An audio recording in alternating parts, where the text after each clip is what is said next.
राजकीय ह्याच्यामध्ये, की बऱ्याच दिवस 3-4 दिवस ते दिल्लीत आले. मग त्यांना अमित शहांनी वेळ दिली नाही आणि मग शेवटी त्यांचा राजीनामा झाला.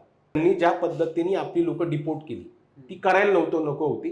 कारण की कोलंबो सारख्या देशाने त्या गोष्टीला विरोध केला आणि त्यांच्याकडनं त्या गोष्टी शिस्तीत करून आणल्या. तर इथं आपण कमी पडलो म्हणून त्यांची आक्रमकता आपण कशी घ्यायची आणि त्याला प्रतिसाद कसा द्यायचा, याला आपले जे जयशंकर परराष्ट्र मंत्रालय यांनी थोडंसं ते विचारांनी करायला हवं होतं असं मला वाटतं. भारतच नाही तर जगभरातल्या सगळे देश हे डॉलरमध्ये व्यवहार करतात आणि आपण आपल्या डॉलरची आपली असणारी गरज म्हणजे अवलंबित्वा ही किती कमी करू शकतो याच्यावरती हे सगळं गणित आहे. आता या गणितामध्ये जे प्रश्न नरेंद्र मोदींना संसदेमध्ये विचारले जायचे, तर त्या प्रश्नापर्यंत तो पत्रकार पोहोचला आणि तिथं साहजिकरित्या म्हणजे आपले पंतप्रधान थोडे चिडल्यासारखे वाटले. पवार साहेब हे संधी बघतात, वेळ ओळखतात आणि त्यावेळी ते निर्णय घेतात. आणि त्यांची ती जी कार्यशैली आहे ती इतकी त्यांचा वर उकूब आहे त्याच्यावरती, की त्याच्यात तुम्ही ओळखूच शकत नाही. संजय राऊत साहेबांनी पवार साहेबांबद्दल असं स्टेटमेंट करणं हे थोडं संयुक्तिक का नाहीये? कारण की तुम्ही ज्या माणसाच्या हाताला धरून किंवा ज्या माणसाच्या सांगण्यावरनं एवढा मोठा निर्णय घेऊन काँग्रेस बरोबर जाऊ शकता, मग आज तुम्ही त्या माणसाच्या विरोधात कसं बोलू शकता? नमस्कार मित्रांनो, मी सनी आणि तुम्ही पाहताय दैनिक राज्य लोकतंत्र. खरं तर आपण गेल्या आठवड्यापासून आठवड्यावर बोलू काही या कार्यक्रमाची सुरुवात केलेली आहे. यामध्ये आम्ही संपादकीय जे काही आठवड्याभरात आमच्या गणेश सरांनी लिहिलेलं आहे ते आम्ही तुमच्या समोर एका व्हिडिओच्या द्वारे मांडत असतो. आता आम्ही गेल्या आठवड्यामध्ये ज्या काही गोष्टी घडलेल्या आहेत या सोमवार ते शनिवारपर्यंत त्या आम्ही गोष्टींचा थोडाफार उलगडा करणार आहोत. त्यासाठी समाजात काही चांगल्या गोष्टी घडाव्या यासाठी आम्ही हे प्रयत्न करत आहोत. तर सर्वप्रथम सर तुमचे नमस्कार. आभार या कार्यक्रमासाठी तुम्ही आलात. सर आता सुरुवातीचा प्रश्न असा की आपण पाहिलं की मणिपूरला गेल्या 34 महिन्यांपासून जे वातावरण घडत आहे म्हणजे एवढी भयंकर परिस्थिती तिथं होती तरी सुद्धा तिथल्या मुख्यमंत्र्यांनी राजीनामा दिला नव्हता. पण आता गेल्या 9 फेब्रुवारीला त्यांनी राजीनामा दिलेला आहे. तर या संबंधित काय तुमचं एकंदरीत मत आहे? तिथे मुख्यतः आपण एक पत्रकार म्हणून आपली जी वैयक्तिक सामाजिक जबाबदारी आहे, मी कुठल्याही जाती, धर्माचं किंवा पंथाचं नाव न घेता तिथे 2 विचारांची लोकं राहतात. त्याला म्हणजे ते लोकं 2 पंथांमध्ये त्यांनी त्याचं वर्गीकरण केलेलं आहे. तर त्या विषयामध्ये आणि हे आत्ताचे जे मुख्यमंत्री होते, ज्यांनी आत्ताच काल परवा राजीनामा दिला आणि त्या राजीनाम्यासाठी ते असं एक म्हटलं जातं राजकीय ह्याच्यामध्ये, की बऱ्याच दिवस 3-4 दिवस ते दिल्लीत आले. मग त्यांना अमित शहांनी वेळ दिली नाही आणि मग शेवटी त्यांचा राजीनामा झाला.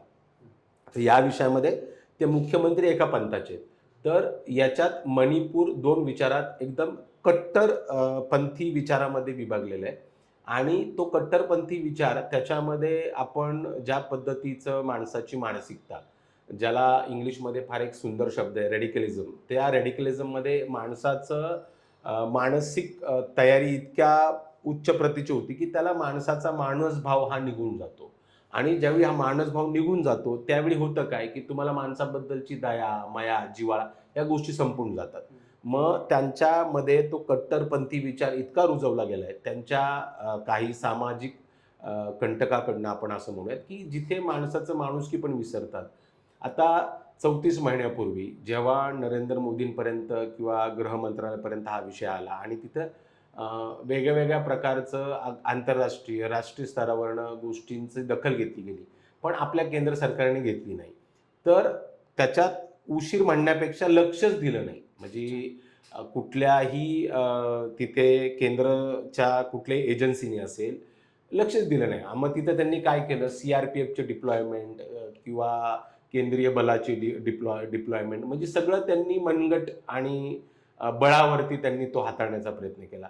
पण ते शेवटी हा कदाचित म्हणजे बऱ्याचशा वरिष्ठ पत्रकारांचं मत आहे, की हा राजीनामा जर अगोदर झाला असता, तर तिथं शांतता नांदण्याचा हे झाला असता. आता काँग्रेसनी तिथं त्यांच्या विधान भवनामध्ये, विधानसभेमध्ये जेव्हा त्यांनी अविश्वासाचा ठराव आणला, त्यावेळी त्यांनी राजीनामा घेणं हे कितपत हा राजकीय निर्णय असू शकतो. जर राजकीय निर्णय समाजाच्या हिताला धरून नसेल, तर तो राजकीय निर्णय समाजाच्या काय कामाचा? त्यामुळे तो एकदम उशीर झालेला राजीनामा आहे. हा म्हणजे जगप्रख्यात आहे, विश्वविख्यात आहे किंवा तुम्ही त्याला अजून ह्याच्यापेक्षा जास्त काही बोलण्यात म्हणजे मला वाटत नाही. कारण की त्या राजीनाम्याचा आत्ता ती वेळ निघून गेलेली आहे. पण हा राजीनामा ज्यावेळेस त्यांनी दिला, त्यांच्या बॉडी लँग्वेजवरून असं वाटत नव्हतं, आत्ता सुद्धा त्यांना राजीनामा द्यायचा आहे. तुम्हाला काय वाटतं एकंदरीत त्यांच्यावर कुठल्या प्रकारचा दबाव आणला गेला की काय, म्हणजे एवढं सुद्धा होऊन ते राजीनामा देत नव्हते, मग आताच काय एवढं सगळं. त्यांची कुंभमेळ्यात अमित शहासोबत बैठक झाली, त्यानंतर ते दिल्लीत गेले आणि मग नंतर त्यांचा हा राजीनामा आला. तुम्हाला असं एकंदरीत वाटतंय का काय की वेगळं? नाही नाही, तो मुख्यतः सनी सर हे बघा की तो जो भाग आहे भारताला, तो ती लोक स्वतःला आम्ही भारतात आहोत की नाही आहेत हा जो संभ्रम त्यांच्यामध्ये खोलपर्यंत रुजवलेला आहे. पहिलं त्यांना तुम्हाला तुमच्या भारत असण्याचा एक भाव निर्माण करावा लागणार आहे, मग तो सरकार कुठलेही असो, काँग्रेस असो, BJP असो. आणि तो भाव निर्माण करण्यासाठी आपलं केंद्र सरकार हे कमी पडलेलं आहे. आणि मग ज्यावेळी अशी परिस्थिती असताना मग ते मुख्यमंत्री ते सुद्धा व्यक्तीच आहेत. मग त्या व्यक्तिगत विचार तो कट्टरतावादीकडे असेल तर तो माणूस राजीनामा त्याच्या स्वतःच्या मनाने देण्याचं काही कारणच नाही. हा राहिला प्रश्न की अमित शहा कसं राजकारण करतात आणि अमित शहा कसं सरकार चालवतात, तर त्याच्यामध्ये हे सगळ्यांनाच माहिती आहे की अमित शहाचं जे राजकारणाची पद्धत आहे की तिथे हो आणि नाही म्हणायला तुम्हाला काही जास्त हे नसतं. तर तिथे तुम्हाला पक्ष आदेश असतो आणि मग असं जे काही न्यूज आहेत त्या न्यूजमधनं आम्हाला कळतं किंवा जे सूत्र आहेत की तिथे त्यांना 3 ते 4 दिवस बोलावलं गेलं आणि त्यांची मानसिकता तयार करण्यात आली की तुम्ही राजीनामा द्या आणि मग त्यातनं तो राजीनामा झालेला आहे. म्हणजे थोडक्यात दबाव थोडासा टाकला गेलेला आहे त्यांच्यावर असं म्हणायला हरकत नाही. दबाव शब्दाबरोबर मी जाणार नाही, पण अशा पद्धतीचं वातावरण निश्चित तयार करण्यात आलेलं आहे की त्यांचा राजीनामा झाला पाहिजे. तर आपण बघितलं की डोनाल्ड ट्रम्प अमेरिकेचे परत राष्ट्राध्यक्ष झाल्यापासून थोडीशी त्यांची आक्रमकता जास्त वाढलेली दिसते या पर्वामध्ये. त्यांच्या ज्या पद्धतीने ते आक्रमकतेने वागत आहेत किंवा भारताविरुद्ध त्यांचं हे आक्रमकता जास्त दिसून येते. गेल्या काळात असं नव्हतं, ट्रम्प आणि मोदींचं थोडंसं मैत्री संबंध जास्त होते, पण आता जरा ते वेगळ्या पद्धतीने वागत आहेत असं दिसतंय. त्यांचं म्हणजे की इव्हन त्यांच्या निवडणूक शपथविधीला त्यांनी खलिस्तानी पन्नू सिंगला बोलवणं किंवा या सगळ्या गोष्टीमुळं आणि पंतप्रधान तिथं नसणं, या एकंदरीत गोष्टींना तुम्ही कसं बघता? याच्यात मुख्यतः तुम्ही जर पूर्ण डोनाल्ड ट्रम्प हे व्यक्तिमत्व म्हणून जर यांचा तुम्ही वैयक्तिक एक चित्र रेखाटलं आणि त्याच्याबद्दल जर तुम्हाला काही लिहावं वाटलं तर डोनाल्ड ट्रम्पचा इतिहास असा राहिलेला आहे की ती एक व्यापार ह्या पिंडातनं आलेली व्यक्ती आहे. आणि व्यापारात असणारा व्यक्ती हा नेहमी कुठल्याही गोष्टी काबीज करण्याचा विचार करतो आणि काहीतरी मिळवण्याचा त्यांचा प्रयत्न असतो. आता जेव्हा त्यांच्या पहिल्या ह्याच्यामध्ये ते तिथले राष्ट्राध्यक्ष होते आणि त्यानंतर जो बायडन त्यांचे राष्ट्राध्यक्ष झाले, तर 2019च्या इलेक्शन्समध्ये जेव्हा त्यांचा पराभव झाला तर त्या पराभवाला त्यांना ते रिझवू शकले नाही पराभव. आणि त्या पराभवातनं त्यांच्या काही समर्थकांनी बऱ्याच गोष्टी ज्या गोष्टी नव्हत्या करायला पाहिजे त्या केल्या. अशा पद्धतीच्या एखाद्या निवडून आलेल्या लोकप्रतिनिधीकडनं तुम्ही ह्याच्यापेक्षा वेगळी काही जास्तीची अपेक्षा करणं योग्य नाही. राहिला प्रश्न की अमेरिकेच्या त्यांच्या आक्रमकतेवरती की अमेरिका स्वतःमध्ये परिपक्व असल्याने परिपूर्ण असल्यामुळे की त्याला एक पूर्ण जगाने की पूर्ण जगाचा जो नाणेनिधी आहे की जेव्हा जे तुम्ही व्यवहार करता तो डॉलर्समध्ये, त्यामुळे त्याचं आधिपत्य हे पूर्ण जगावरती आहे. आणि त्या माध्यमातनं डोनाल्ड ट्रम्प त्यांची आक्रमकता आता आल्यानंतर त्यांचा तो बेसिक स्वभाव आहे एका व्यापाऱ्याचा जो असतो. त्यांनी याच्या अगोदर राष्ट्राध्यक्षपद भूषवलंय, पण शेवटी मूळ पिंड माणूस सोडणं थोडंसं कठीण असतं. आणि ते आता ह्या त्यांच्या म्हणजे 70च्या ह्याच्यात ते आता राष्ट्राध्यक्ष झाले. तर ते राष्ट्राध्यक्ष झाल्यानंतर त्यांना आल्यानंतर जसं आपल्याकडे जर नवीन पक्ष किंवा नवीन सरकार आलं की त्यांची ती आक्रमकता त्या गोष्टीनं ती घेऊन असेल. पण आपल्याकडे तेवढ्या छोट्याशा आक्रमकतेने सुद्धा आपलं आर्थिक आणि आपली सामाजिक घडी बिघडते, कारण की आपल्या लोकांची तिकडच्या बऱ्याचशा गोष्टींवरती उपजीविका अवलंबून आहे. आणि त्यांनी ज्या पद्धतीने आपली लोक डिपोर्ट केली ती करायला नको होती, कारण की कोलंबो सारख्या देशाने त्या गोष्टीला विरोध केला आणि त्यांच्याकडनं त्या गोष्टी शिस्तीत करून आणल्या. तर हिथं आपण कमी पडलो, म्हणून त्यांची आक्रमकता आपण कशी घ्यायची आणि त्याला प्रतिसाद कसा द्यायचा याला आपले जे जयशंकर परराष्ट्र मंत्रालय यांनी थोडंसं ते विचारांनी करायला हवं होतं असं मला वाटतं. आणि राहिला पन्नू हा विषय असा आहे की त्याच्यामध्ये कॅनडासारख्या देशाची मानसिकता ही डोनाल्ड ट्रम्पला सांभाळणं आहे. आणि नक्षलाची किंवा कुठल्याही खलिस्तानवाद्याची जवळीक जर एखाद्या देशाच्या राष्ट्राध्यक्षाबरोबर असेल, म्हणजे उदाहरणार्थ पन्नू हे कॅनडाचे त्यांच्याकडं सिटिझनशिप आहे जे, आणि ते तिथल्या त्या राष्ट्राध्यक्षांची त्यांचं चांगलं आहे कॅनडाच्या. आणि कॅनडाची आणि अमेरिकेची काय जवळकी हे सर्वश्रुत आहे. आता याच्यामध्ये मग कॅनडा जास्त जवळचं का भारत, मग त्या माध्यमातून कदाचित त्यांनी पन्नूला त्या कार्यक्रमात बोलवलं असावं आणि त्यांनी तिथे ते ज्या पद्धतीचे स्लोगन्स आणि ज्या पद्धतीचे त्यांनी ते पूर्ण घोषणा दिल्या, तर त्या घोषणा दिल्या. आता आपल्यामध्ये ते धाडस नाहीये भारतामध्ये परराष्ट्र मंत्र्यांमध्ये तुम्ही पन्नूंना का बोलवलं. हा, जे या पद्धतीने भारताने डोळे कॅनडाला दाखवले ते आपण अमेरिकेला दाखवू शकू का, ते शक्य नाहीये. कारण की अमेरिका हा एक देशच नसून ही एक व्यवस्था आहे फार मोठी. आणि त्या व्यवस्थेने आता या 2-4 दिवसात जर तुम्ही मागे बघितले की हा पूर्ण आपल्या बाजारावरती त्यांनी काही मेटल्स असतील, काही आपले उद्योग असतील, त्याच्यावरती त्यांनी कर लावलाय 25%. त्यांनी आपला पूर्ण शेअर मार्केट किंवा आपलं जे सेन्सेक्स आहे ते गडगडले.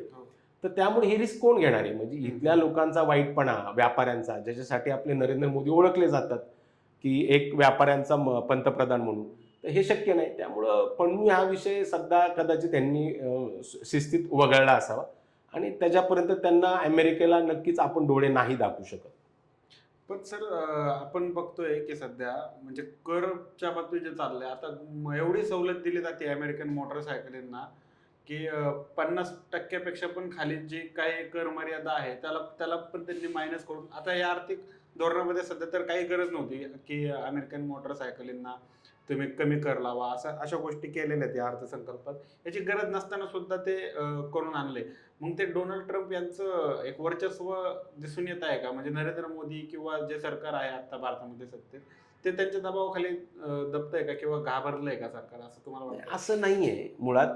हेच सरकार नाही, इथून मागे जी काही सरकार होती त्यात मनमोहन सिंग थोडं त्यांच्याकडे आर्थिक विज्ञानता जास्त होती, तर ते त्या आर्थिक विषयांना फार व्यवस्थितपणे हाताळायचे. पण एकंदरीतच भारताची जी आर्थिक स्थिती पाहता आपली म्हणजे ती जर आपण कम्पेअर केली की त्याची जर बरोबरी आपण अमेरिकेसारख्या देशाबरोबर करू शकलो, तर त्या विषयामध्ये आपण अमेरिकेच्या कुठल्या तरी आर्थिक धोरणाच्या विरोधामध्ये एखादं धोरण किंवा त्यांना काहीतरी विरोध करणे हे आपल्याला कितपत शक्य होईल याच्याबद्दल म्हणजे आजच नाही, इतिहासात सुद्धा साशंकता होती, भविष्यात सुद्धा राहणार आहे. कारण की त्यांची जी आर्थिक आज डॉलरचा जर तुम्ही भाव बघितला तर $1 आज मला वाटतं 85च्याही पार गेलेला आहे. त्याचं कारण आहे की भारतच नाही तर जगभरातल्या सगळे देश हे डॉलरमध्ये व्यवहार करतात आणि आपण आपल्या डॉलरची आपली असणारी गरज म्हणजे अवलंबित्वा ही किती कमी करू शकतो याच्यावरती हे सगळं गणित आहे. आता या गणितामध्ये नरेंद्र मोदी इथून पुढे काय धोरण आखतात या सगळ्यांना बघण्यासारखं राहील. कारण की याला मुळात तुम्हाला तुमच्या आर्थिक धोरणाशी आणि डॉलरचं आणि अमेरिकेचं तुम्हाला कसं शिस्तीत जुळून घेता येईल याच्याकडे सगळ्यांचा कल असतो.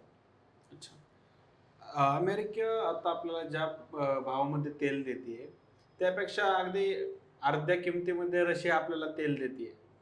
पण आता डोनाल्ड ट्रम्प यांच्या प्रभावामुळे आता भारत भारत सध्या ट्रम्प सरकारशी तेलाचा करार पुन्हा करते, म्हणजे त्यांच्याकडून तेल घेणार आहे रशियाला सोडून. तर या संबंधित एक दबाव तरी वाटतोच ना आपल्याला डोनाल्ड ट्रम्प. नाही, आता तेल आहे ना, मी सनी सर तुम्हाला सांगतो, तेलाचं राजकारण हे एकदम खोल आहे. आता तेलाचं राजकारण इतकं खोल आहे की त्याच्यामध्ये तेलाच्या 2-3 आंतरराष्ट्रीय संस्था आहेत जे तेलाचा बाजार कंट्रोल करतात आणि त्या संस्थेवरती पूर्णपणे कंट्रोल ॲक्च्युली रशियाचा आहे. आणि ज्या पद्धतीने रशिया आणि युक्रेन आता वाद चालू आहे त्याच्यामुळे रशियाचं बाकीच्या इतर जगाशी असणारे संबंध याच्यावरती फार बारीक लक्ष अमेरिकेचं आहे. तर त्या पद्धतीत या परिस्थितीमध्ये आपण रशियाशी आपले जुने असणारे नाते संबंध किंवा आपण ज्या पद्धतीने आपले टायर्स होते ते कसे टिकवू शकू व्यवहाराच्या दृष्टिकोनातनं, ही आत्ताची चालू परिस्थिती किती ढवळलेली ही चेक करणं गरजेचं आहे त्या स्तरावरती. आणि राहिला विषय की सगळ्यांना वाटतं सेफ चाललंय की आपल्याला रितसर सगळं भेटतंय, थोडे पैसे जास्त द्यावे लागतात. त्यामुळं आता त्यांच्या ज्या ओपेक नावाची जी आंतरराष्ट्रीय संस्था आहे ती संस्था जी तेलाचा बाजार कंट्रोल करते, तर त्या संस्थेवरती बऱ्यापैकी यांचं वर्चस्व आहे अमेरिकेचं. आणि अमेरिका म्हणजे आता जी जगभरात सगळ्यात मोठी तेल उपसणारी कंपनी आपण जे आरॅमको म्हणतो त्याच्यामध्ये जवळजवळ 60 ते 70% मालकत्व हे अमेरिकेचं. हा, ती सौदीची कंपनी, सौदीच्या त्या राजाची कंपनी. तर या केसमध्ये ही अवलंबित्व जोपर्यंत कमी होत नाही, आता ते हा फारच मोठा म्हणजे खोल विषय. आणि भारताने तिथं कसं पोचावं, भारताचं आर्थिक धोरण काय असावं, अजून तो फार एक मोठा डिस्कशनचा विषय. तर त्याकरता मला असं वाटतं की आता भारताला असं काही रशियाकडनं किंवा आंतरराष्ट्रीय स्तरावरती रशियाकडनं तेल घेणं इतकं संयुक्तिक नसावं. त्यामुळं आपलं अवलंबित्व जे आहे ते अमेरिकेवरती पूर्वी होता ना, आता किती दिवस राहील, इथून पुढे येणारे आपलं आर्थिक धोरण ठरवेल तेलाच. आता आपण 13 फेब्रुवारी नरेंद्र मोदी अमेरिकेला गेले होते. त्या प्रेस कॉन्फरन्स ज्यावेळेस चालू होती तेव्हा तिथले अमेरिकन पत्रकार जे होते त्यांनी त्यांना एक प्रश्न विचारला की अदानींसंबंधित तुमची ट्रम्पशी काही चर्चा झाली आहे का? तर नरेंद्र मोदी चिडल्यासारखे दिसून आले त्यावेळी की आम्ही एक देशाचे मुख्य नेते आहोत, दोघंही आम्ही अशा गोष्टींवरती चर्चा करत नाही. तर या संबंधित एकंदरीत काय वाटतं तुम्हाला? आता तो डेनिस नावाचा पत्रकार होता, हां. सनी सर, आणि तो हां. यंग पत्रकार आहे ऍक्च्युली. तर डेनिस आणि मी संपर्कात असतो. द गार्डियनसाठी मी 6 वर्ष लिहिलेलं आहे. अच्छा. तर त्याच्यामध्ये गंमत अशी, द गार्डियन हे मुक्त म्हणजे तुम्हाला एकंदरीत सांगतो की बीबीसी असेल किंवा आत्तापर्यंत अमेरिकेचा मीडिया आणि बीबीसी काही प्रमाणामध्ये, लंडन काही नाही बऱ्याच प्रमाणामध्ये, हा एक लोकांच्या संघटित विचाराने चालणारा मीडिया आहे. हो. किंवा तिथं अजूनही मीडियाला म्हणजे आपल्याकडं मी म्हणत नाही फारच असं काही आपण ते कम्पेअर करणं मग ते फार राजकीय बोलल्यासारखं होईल. तर तिथे ती फार म्हणजे तुम्ही प्रश्न विचारताय ते राष्ट्राध्यक्ष आहेत का, तिथं ती अजूनही मोकळी त्या पद्धतीने आहे गार्डियनमध्ये, US मध्ये. आणि मग त्या गार्डियनच्या पत्रकारांनी जे आपले पत्रकार आतापर्यंत नरेंद्र मोदींनी ज्या गोष्टीचं आपल्या लोकांना त्या गोष्टीपर्यंत पोचूच दिलं नाही, त्या प्रश्नापर्यंत जे प्रश्न नरेंद्र मोदींना संसदेमध्ये विचारले जायचे, तर त्या प्रश्नापर्यंत तो पत्रकार पोचला. आणि तिथं साहजिकरित्या म्हणजे आपले पंतप्रधान थोडे चिडल्यासारखे वाटले. हो, नक्कीच. आणि मग ते चिडल्यासारखे वाटल्यामुळं त्या डेनिसने विचारलं की रे बाबा, तुम्ही अदानींनाच तो पोर्ट का दिला, किंवा त्यांच्या आर्थिक धोरणं असे काय आहेत की जेणेकरून ते अदानींना सपोर्ट करतात. तर ते साहजिक आहे, ते होणारच होतं. कारण की ज्या पद्धतीने अदानींच्या बाबतीमध्ये तिथं साशंकता आहे, हिडनबर्गचा रिपोर्ट असेल किंवा तिथं त्या कोर्टाने घेतलेली अदानींवरची ॲक्शन असेल, त्यामुळं त्या मुक्त पत्रकारांनी तो प्रश्न विचारला. आता आपल्या पंतप्रधानांनी त्यांना प्रतिसाद कसा द्यावा, त्या पत्रकारांनी काय छापावं, हा कम्प्लिटली तो त्या लेवलचा आणि त्या विचारांचा विषय. त्यामुळे त्याच्यावरती आपण इथं राहून जास्त भाष्य करणं म्हणजे ते असं होतं की आपण आपल्या देशाच्या विरोधात आहोत का, मग तसं आपण करू शकत नाही. तर मग आता तो त्या स्तरावर विचारायला प्रश्न, यांनी उत्तर काय दिलं आणि त्यांनी काय छापलं, हा कम्प्लिटली म्हणजे ह्याचं उत्तर देणं हे आता संयुक्तिक ठरणार नाही. गोष्ट पहिल्यापासून खटकते, म्हणजे ज्या वेळेसपासून आम्ही जर्नलिझम झालो आणि या सगळ्या पत्रकारितेमध्ये आलो त्यावेळेसपासून एक गोष्ट खटकते की गेले 10 वर्ष आणि आता 15 वर्ष म्हणजे तिसरा टर्म चालू आहे नरेंद्र मोदींची, त्यांनी एकही प्रेस कॉन्फरन्स नाही घ्यावी, असं का वाटतं तुम्हाला? नरेंद्र मोदींचा इतिहास जर तुम्ही पाहिला, गुजरातमध्ये त्यांनी 28 फेब्रुवारी 2002ला हे आपलं मुख्यमंत्री म्हणून ते आले. आणि 2 मार्चला मला वाटतं तिथे दंगली झाल्या. हो. आणि त्यानंतर त्यांना आलेला मीडियाचा अनुभव असं जे आम्हाला ऐकू येते, तेव्हापासून आत्तापर्यंत त्यांनी मीडियाला जवळजवळ त्यांनी त्यांच्या लेवलवरती त्यांनी बायकॉट म्हणण्यापेक्षा त्यांच्या अनुभवातनं त्यांनी वगळलेला. आता राजदीप सरदेसाईंनी त्यांचा एक इंटरव्ह्यू केला होता त्यावेळी. ते फार जाम चिडले होते. त्यात करण थापर होते, त्याच्यातही ते फार जाम चिडले होते आणि इंटरव्ह्यू सोडून ते ग्लासभर पाणी पिऊन निघून गेले होते. तर त्यामुळे त्यांचं आपल्याकडे त्यांनी पत्रकाराला तो ॲक्सेसच ठेवलेला नाही.